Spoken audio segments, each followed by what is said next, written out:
What's up, Honey Badger Nation, man? Thank you guys tuning in to another episode of Expert Mentors Live. And I'm excited today. I get to jump in with you guys solo. And I wanted to really give you guys the framework that has been foundational for us over the last 20 years now in the pursuit of our business, of what we built in Lawton, Oklahoma, what we were able to build in North Dallas before, making the transition and coming to EXP. But what I'm really going to share with you guys is really a framework that really works for any business. And it's the framework that I've had the opportunity to coach thousands of agents over the last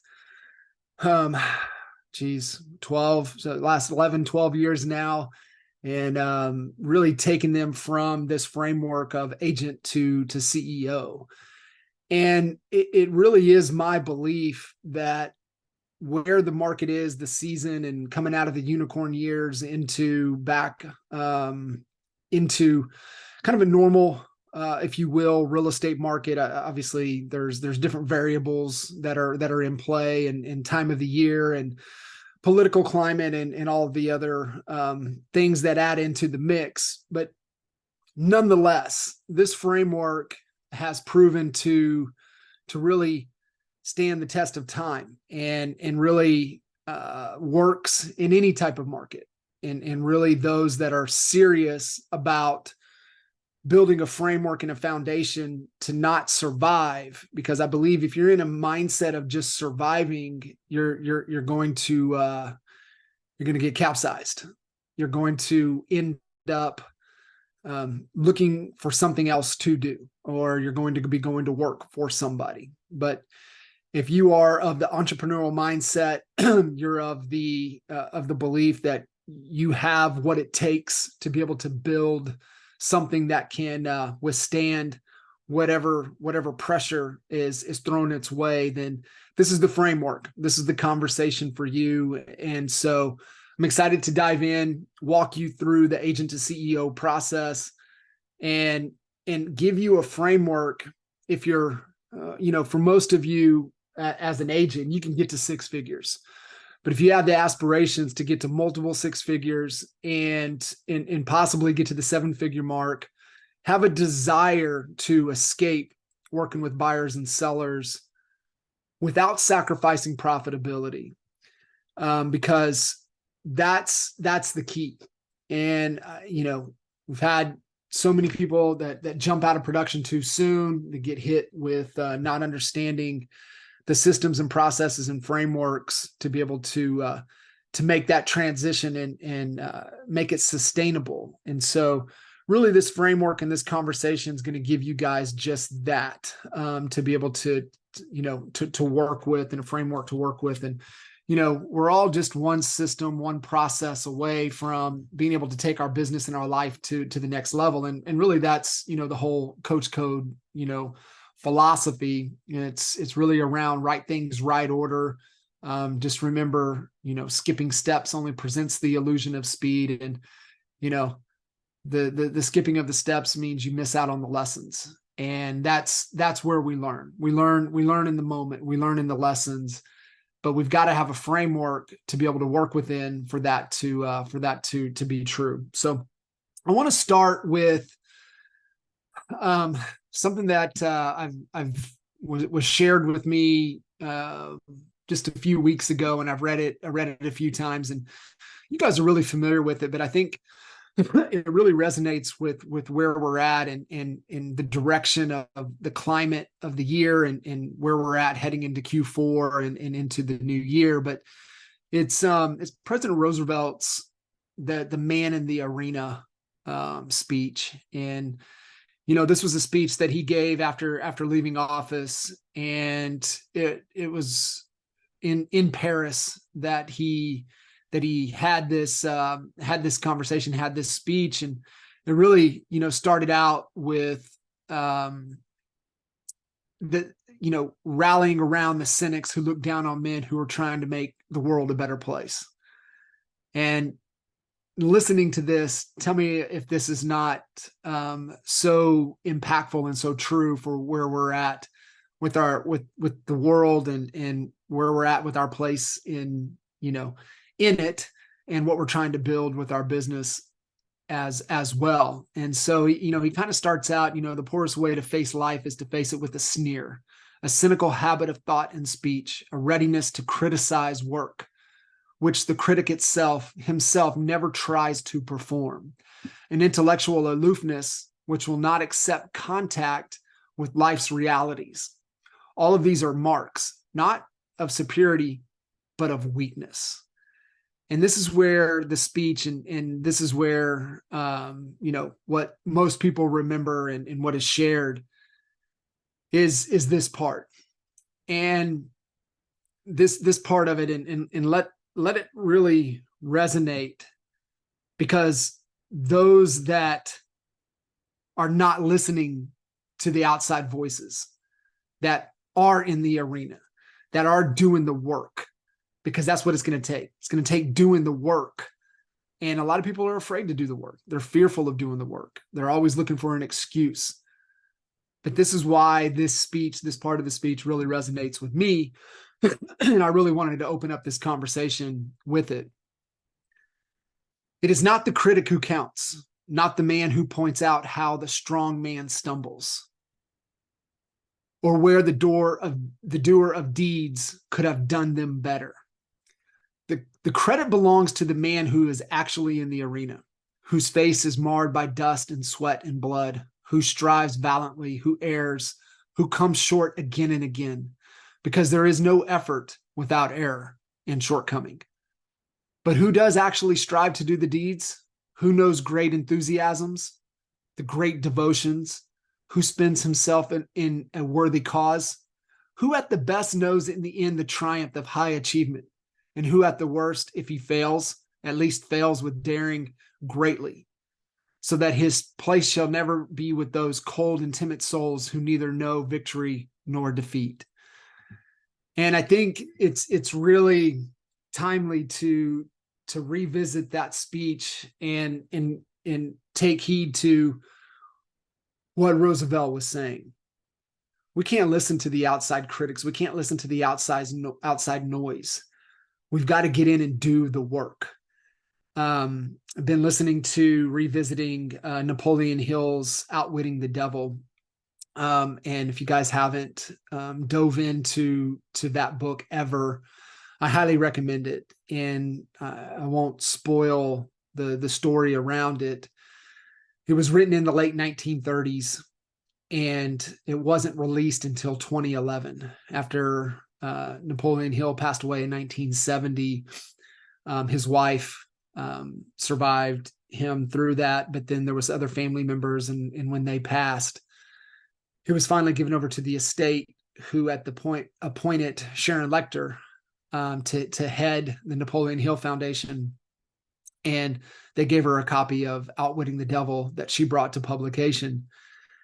And for good reason why it was held tight and not released. When you go through the story and understand it, it'll make a lot of sense. But Napoleon Hill talks about, two selves, one of fear and one of faith. And he shares in there that, the self of faith is no good unless action is taken. And that's what Roosevelt is talking about. It ain't about the man. It ain't about the people pointing out the flaws. It's easy to have that relationship with the window. The relationship that we want to have is the relationship with the mirror. And are we taking a hard look at ourselves day in and day out? And the reason that I want to open up with this, because it does come down to mindset. It comes down to the belief in the way you think. Because I can give you all of the tools and tactics and scripts and frameworks and puzzles and how-tos, but none of it matters. None of it matters until you get the inside, the inner game dialed in. You get your mindset right, and then you have a set of mental models of how to think and solve problems, right? Because in the moment is how we fail. Where we fail is that we have to have a framework, a system a mental model to how to think and overcome that challenge, to continue to stay in the arena, to stay in the fight. And so it's a great speech. I think, for those of you, it's worth revisiting and really making sure that, you're not the one sitting on the outside in the arena pointing at the flaws of the man in the arena, but you are the one that is in the arena, and doing the work. So I want to give you guys a little bit of awareness, because where we look for two things. We look for where we're at, and we look to where we want to go. And understanding that there's only one goal in business. Yes, John, I get it. We are to make a profit. That we are in business to make a profit. We are in business to acquire a customer, to acquire a client. That's great, but that's secondary. The cash is the oxygen. It's the fuel for your vehicle, for your business to move forward. However, that's not the goal. The goal is freedom and moving towards a destination that is inspiring, that lights you up, that doesn't feel like work. What is that freedom for you? And so once we have that vision, that freedom, and we take a hard look, we get our head out of the sand and we take a hard look at current reality, then we can put the plan in place. We can put the map, the coordinates to be able to get there. And what is the crew, the team that we need in order for us to get this airplane, our business, our model, up in the air on the coordinates to the destination of where we're wanting to go. And that's really what it takes. It's really what it takes from understanding to go from agent to CEO, is to be able to have an understanding and a framework of what it is we're trying to accomplish. So I'll come back to that vision and the vision components here in just a second, but I want to give you guys a little understanding of current reality.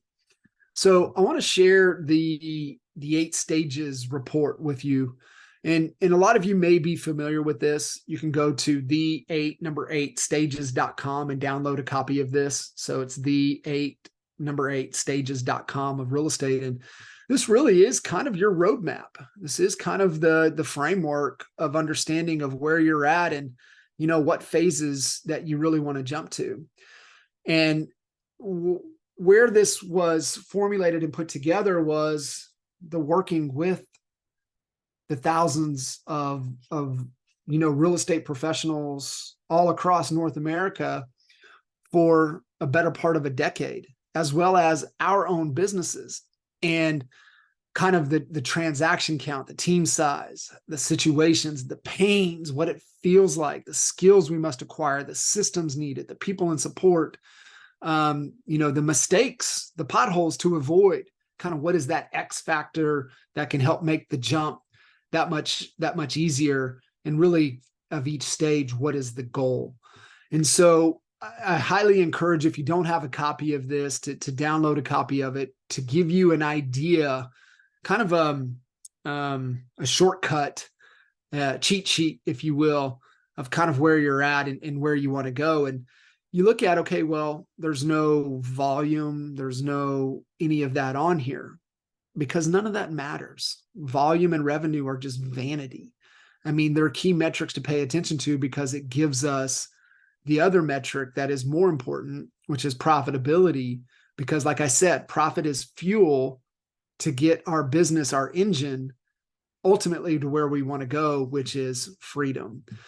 And you're like, well, John, I don't want to build a big team. I don't, that's fine. You don't have to. But what we're looking for is what it feels like to whatever stage we want to get to, as long as we're in pursuit of freedom. And so when I look at, freedom is 2 things that you have to be clear on. And remember, guys, business is just math. Business is just math. And And the real equation for business is offers minus no's equals yeses. That is it. That's the math equation for business. Offers minus no's equals yeses. And so we do have to set a financial target. We do have to have X number of transactions, clients we need to help. That's the yeses. And we have to know how many no's we need and how many offers for that yes to be true. But freedom is two things. Freedom is, one, what is the number? What is the dollar amount that you need to where you don't have to trade time for dollars? See, most of us are dancing bears. If we don't dance, we don't get paid. If you ain't out in the trenches slinging deals, you don't get paid. If you go on vacation for 30 days, nothing happens, right? Not until you get back to where you're dancing with clients does the money start flowing again. So how much money do you need to where you're not trading time for dollars, that money's working for you to do what you want, when you want, where you want, with whomever you want? What is that dollar amount? Tony Robbins calls it the absolute financial freedom number.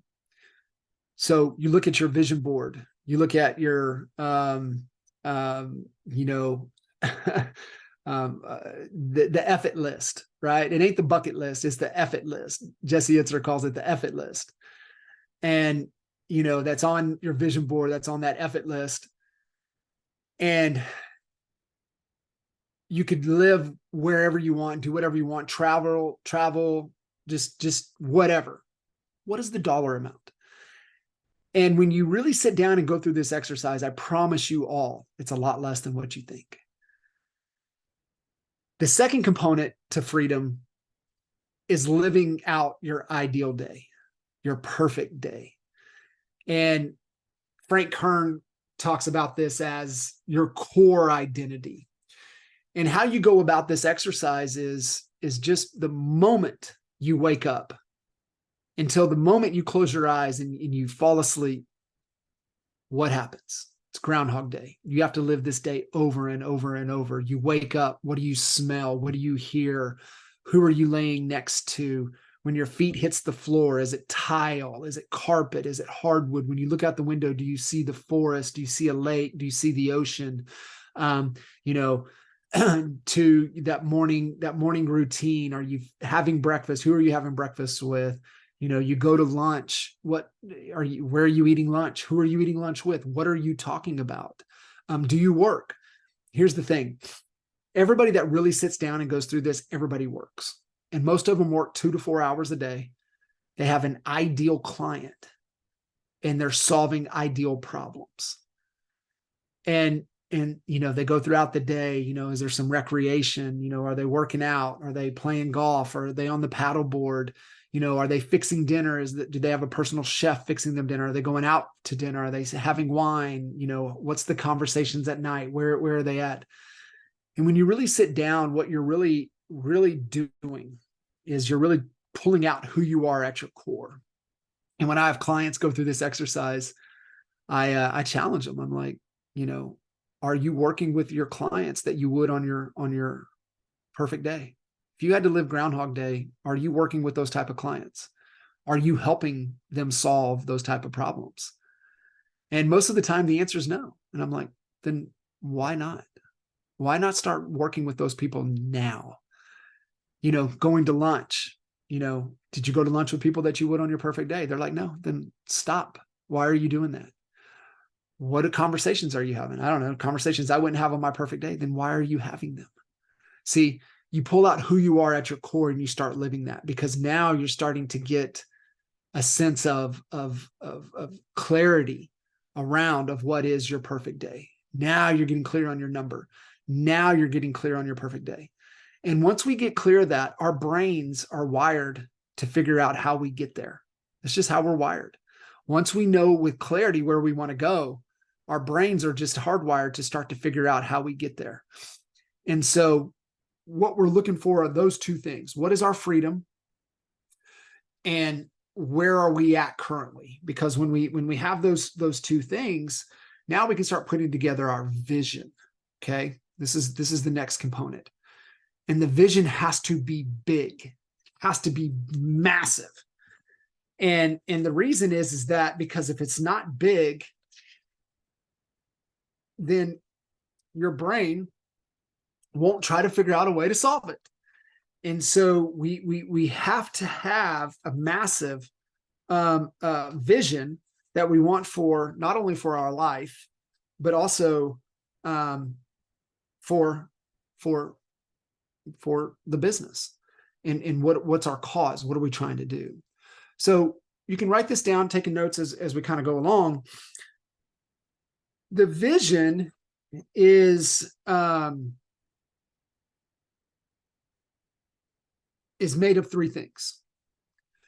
One is your core values, your shoulds and your should nots, your core beliefs, how you make decisions. Because as you continue to grow, there's going to be a big component called the who's, the team around you, the crew, the squad, not only in your business, but your life. And they need a framework in which to make decisions. You also need a framework of how to coach, lead, motivate, challenge, course correct. And that becomes what you rally everything around. And those are your core values. Once you have your core values, you're looking for a compelling purpose. Like, what is the purpose of your business? Why does it exist? And why should even anybody care? And if you adopt or follow Simon Sinek's, start with why framework, what it is that what are you the best in the world at so that you can do to give you the most fulfillment? See, my why is to inspire and challenge people to think bigger, because I believe all of us don't think big enough. And I promise you, everybody listening to this conversation is not thinking big enough. And the Dan Sullivan quote of, if you're not happy with your current situation, it's because your future is not big enough. For our present to be better, our future has to be bigger. And so big, compelling future. So my why, to inspire and challenge you to think bigger so that I can help you transform your business and transform your life. And you look at like, okay, for me, I've transformed a lot of businesses, but I've transformed more lives. And the only reason the businesses transform is because the leader, the humans, transformed. This goes back to coach code. I just believe you can't coach and lead another human until you can coach and lead yourself first. You want to know the first rule of leadership? Lead yourself first. Oxygen mask on. And then from there, you're more valuable to everybody else. But it's you, the leader, that sets this vision. And it has to be compelling. The third part to vision is, what is the mountain? What is the destination? 10 years, 15 years, 20 years, 25 years, 5 years. It doesn't matter. But it has to be so big, it feels unattainable. This is important. We set milestones along the way, right? We set goals that we can hit, we increase it, we figure out a way to hit it, we increase it, we figure out a way to hit it. But your vision, your compelling future, it has to be so big, it feels unattainable. The reason is, and this is where I'm going to transition into in just a second, is that you have to have a mental model, a framework of how to solve problems. Remember, like I said, our brains are wired to start to solve problems. So when we throw out a goal so big, it feels unattainable, our brains work into, okay, if you have a framework of how to think, of how to solve problems, our brains then immediately go into this process of how do we solve that, okay? If you have a brain that, or you have a goal, or you have something that, you can do that in my sleep, like that's super attainable. That's not going to challenge you to try to figure things out, to progress, to grow. And I'm of the belief you're either growing or you're dying. If you're on cruise control, to me, that's complacency. And complacency ain't growing. So we have to set things that feel unattainable. You're like, John, I want to earn 6 figures this year. Great. What do we got to do to earn 6 figures a month? Well, I don't know if I can attain that. But if you had to, how would you? If I put a gun against your head and you either figure out a way to get to 6 figures a month or this gun goes off, I bet you're damn sure going to try to come up with a plan to be able for that to be true. It's a framework. It's a way to think, and it's called mental models. And they've got to be core to you, and they've got to be core to your team, because you need people around you that are resourceful, that know how to solve problems. You cannot get to the life you want to live with people being dependent upon you. And the greatest gift, and I said this to Jay, I said this to Al yesterday, I said the greatest gift that we can give back to the Honey Badger Nation is the ability in the keys in the framework of how to think differently, how to adopt a set of mental models and a framework of really a systematic way to look at things and how to solve. See, here's the thing, guys. When you get to this point and you want to go from agent to CEO, it's more mental models and less tactics. More mental models, less tactics. And the two things that make anything work, right, is the airplane, which is the vehicle. It's not the most important, but it's the vehicle, right? Your business is a vehicle to get you to your freedom, which is destination. I love the airplane analogy. It's an airplane. What type of airplane do we need to get to the destination we want to go? But the most important thing to make this thing work is the pilot. And that's you. And the question you have to ask yourself is, who do I have to become for this to be true? Who do I, the pilot, have to become in order to fly this airplane on these coordinates to that destination? And guys, I know I'm being heady with you guys, but this is super, super important. This is super important if you want to survive where the real estate market's going. You want to survive where business in itself is going. Small business, you got to have this framework. And so you have that clear, compelling vision. You have that destination. You have that freedom. You have the airplane, the vehicle that we're going to design, because it's a business model, it's strategy, it's the crew, it's the people. But most importantly, that you have to focus on day in and day out is, I am the pilot. And who do I have to become in order to fly this to get to where I want to go? And it starts with this set of mental models. The first one that I want to give you guys is kind of called the machine mindset. And this is how you solve problems. This is how you solve constraints. See, our mentor, Vern Harnish, his number one book recommendation is the book called The Goal by Eli Goldratt. It's a fable talking about a gentleman in a manufacturing company that has to increase output, but he also applies this concept, the theory of constraints to his personal life and his relationships. It can also apply to our health. Everywhere we look, there are constraints. There are bottlenecks. There are challenges. There's a kink in the water hose in everything that we have. And as soon as you remove one obstacle, there's another obstacle. And if you go through the goal, they talk about, Herbie.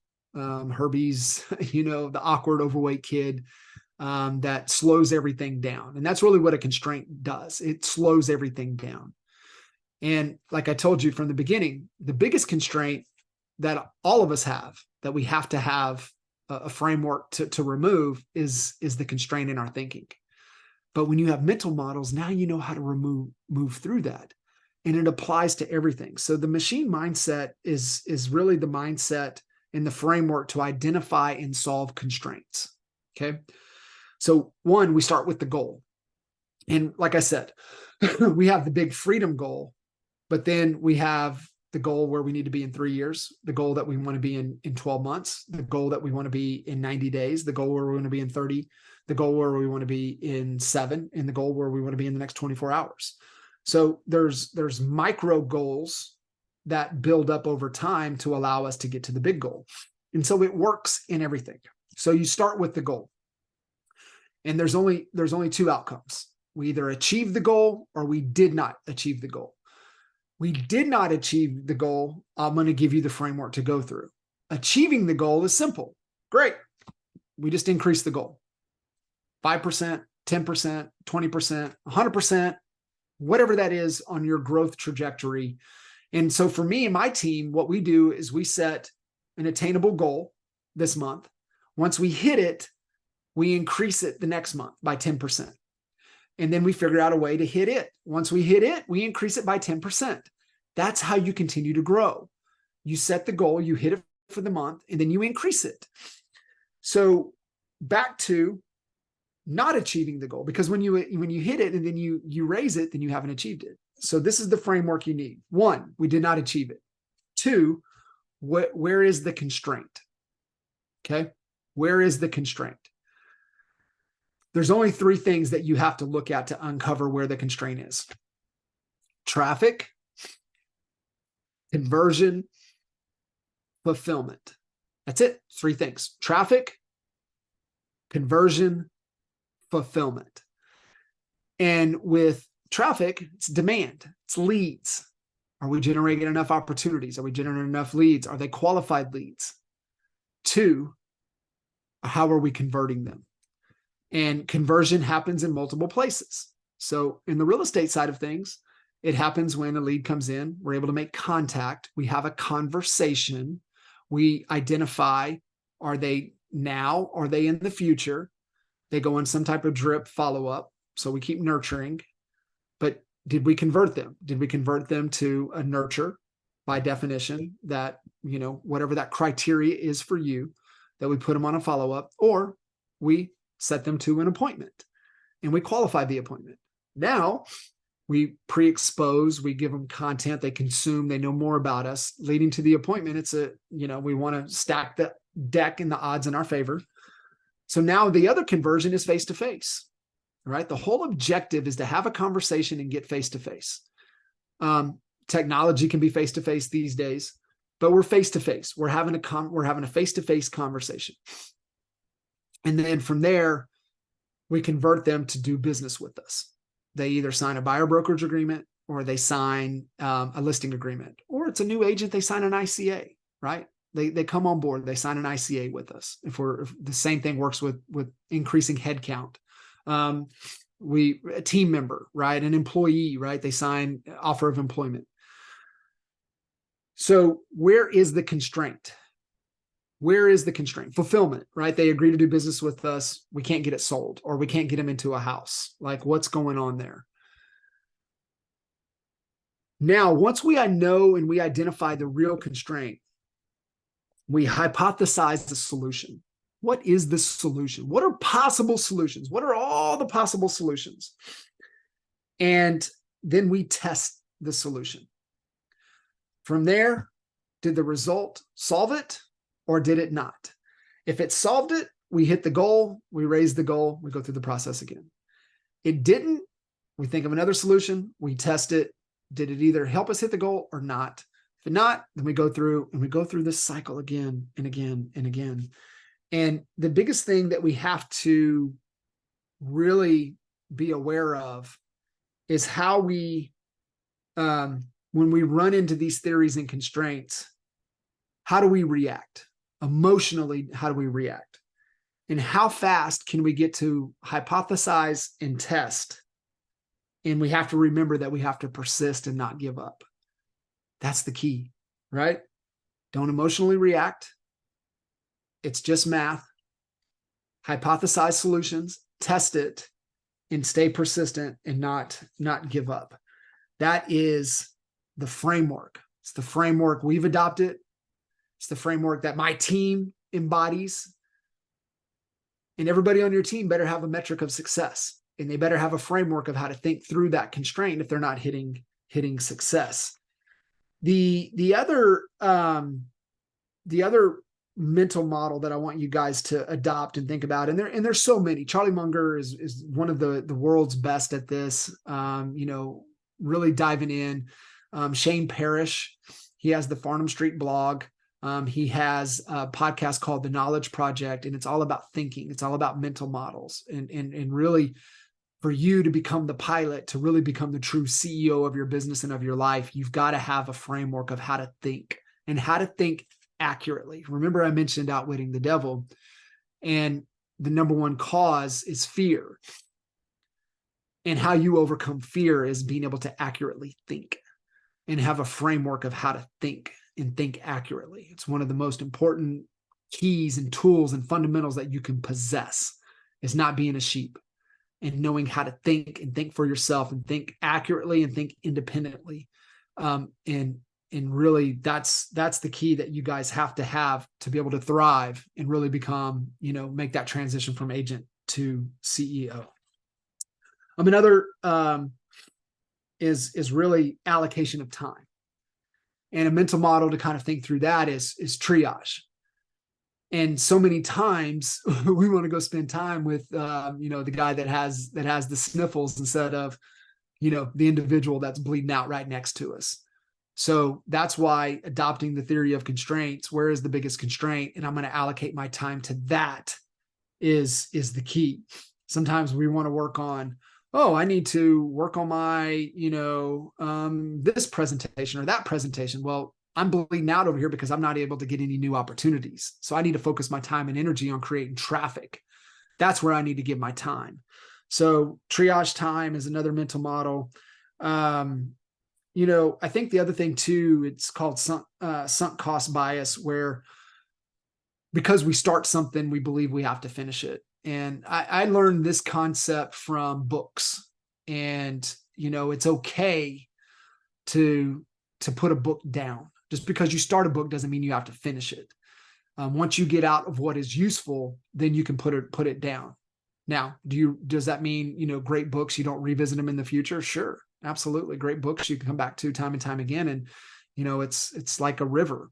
It's the, Ryan Holiday talks about it a lot, is, no man steps in the same river twice, because the man's never the same and the river's never the same.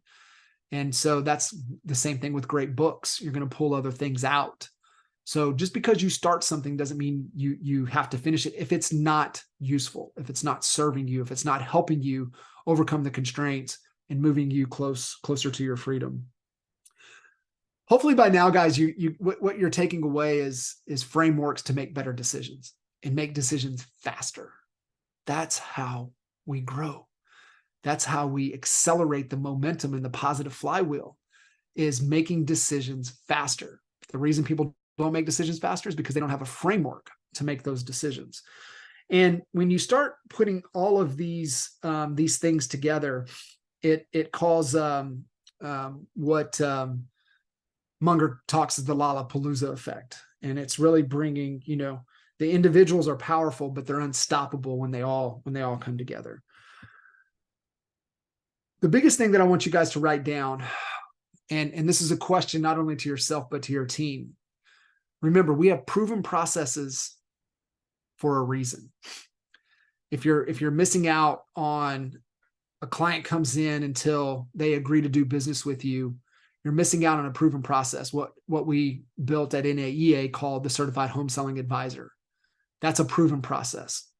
If you don't have a process to work with buyers, from the moment they come in until they sign a buyer brokerage agreement, exclusively working with you, that's Certified Home Buying Advisor. We created those designations in those two proven systems to have a system to be able to follow. I'm giving you a system to go from agent to CEO. I'm giving, a mental commitment of getting in the arena, not being on the outside pointing fingers. I'm giving you the process of understanding how to think. I'm giving you the process. Do I have a clear, compelling vision with a definite freedom in my future? Do I know my number? Do I know my perfect day? I'm going to then about to walk you through model. I'm going to walk you through strategy. I'm going to walk you through people. The question you have to ask yourself, am I imitating or am I innovating? See, we imitate before we innovate. We imitate before we innovate. If there's people out ahead of you that have gotten the results, what did they do to get that result? And you need to imitate specifically before you start to innovate. See, too many of y'all want to be entrepreneurs or are entrepreneurs, and you want to over entrepreneur everything, and you want to immediately start innovating. Get the result because you imitate it, then you can innovate. Imitate before you innovate on the mental model, on the model side of things. So we talked vision, which is clarity. Now let's talk about, who am I going to serve? Okay. Really, what is my value proposition? What is my business model? See, model in the simplest of forms is the promise that you make and the promise that you can keep because you can deliver on that promise. And that's really in the simplest of forms what business model is. So when you think about it and you think about offer, is who do you serve? See, my boys Jay and Al, right? They serve real estate agents. And so they know the type of real estate agent and they know their problems. And so they make an offer to help them solve that problem and get results. That's the business that they're in. They're in the business of attracting agents and helping them solve problems. For a lot of you running a real estate company, you have buyers and sellers, right? Investors, builders. What problem do you help them solve? What results do you help them get? See, you got to have that clarity because that's the business. That's the business model. And when you solve big problems, you get big paychecks. When you solve small problems, you get small paychecks. And remember, we do need cash because cash is fuel for your plane to get to your destination. But it's also like oxygen. And if you run out of oxygen as a human, what happens? Not good. Same thing for your business. When you run out of oxygen in your business, not good. So you have to be clear on that business model, who you serve, and the value that you add and the results. That's all you have to think about, the results to their dream outcome. Let me give you Hormoses, which is, if you guys want to really dive in and know your offer, and this, all the great internet marketers, all the great marketers, they use Alex Hormoses' formula. It's his value formula. And it's really what makes your offer irresistible. But this is what you have to be thinking about at all times. One, you know who you serve, right? Who are real buyers and sellers in your market? Who are real estate agents that you can attract in your market or that you want to attract? What is their dream outcome? This is the number one most important thing. So even thinking with buyers, thinking of sellers in today's market, what is their dream outcome? This is what you have to figure out. How desirable is that dream outcome? Find a dream outcome that is desirable. The other thing is, do those people that have that desirable dream outcome, do they believe that you can help them achieve it? Do the people that you're trying to work with, that you're trying to acquire, that you're trying to attract, do they believe that you have a process, a system, a process to help them get the result that they desire? And this has to be greater than the time that it's going to take and the effort and sacrifice for them for that to be true. That's the value equation. That's what your business model is. Now, there's 9 different components. There's a whole structure. There's all kinds of other things. But in the simplest of forms, who do you serve and what value do you create? What problems do you help them solve in the shortest amount of time with the least amount of sacrifice and effort? That's how you become more valuable. And you wonder, like, how's this agent attracting this over me?